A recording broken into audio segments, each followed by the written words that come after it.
Hello. हा आशिष, हा बोल ना. उद्या सुट्टी आहे आपल्याला. हो माहिती आहे. हो, तर मग जायचं आहे आपल्याला. तू येणार आहेस ना? हो मी येतोय. अरे पण उद्या 15 ऑगस्ट आहे ना?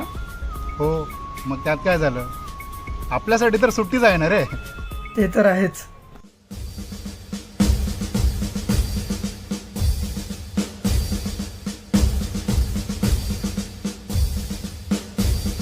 जनगण मन अधिनायक जय हे भारत भाग्य विधाता। पंजाब सिंध गुजरात मराठा द्राविड उत्कल बंगा।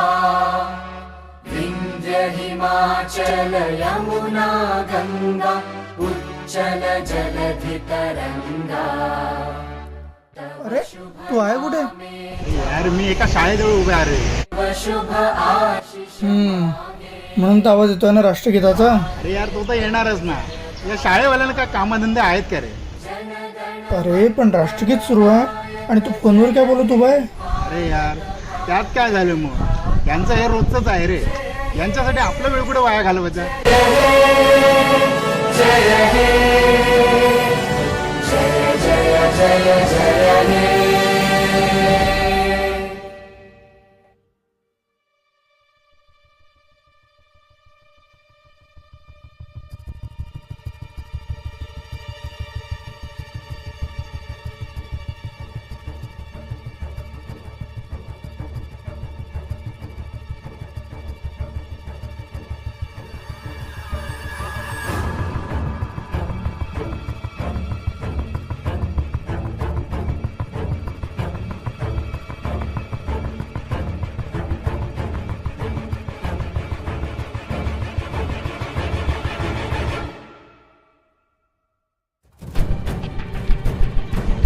अरे ठीक आहे चालेल. चल चल ठेवतो. चल हा ठेव फोन ठेव. मी नंतर बोलतो तुझ्याशी. जा ना यार, चल तिकडे. चल चल.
मित्रांनो, आपण आपल्या पुढच्या पिढीला काय सांगणार आहोत की 15 ऑगस्ट आणि 26 जानेवारी या 2 तारखा आपल्यासाठी फक्त एक सुट्टीचा दिवस आहे.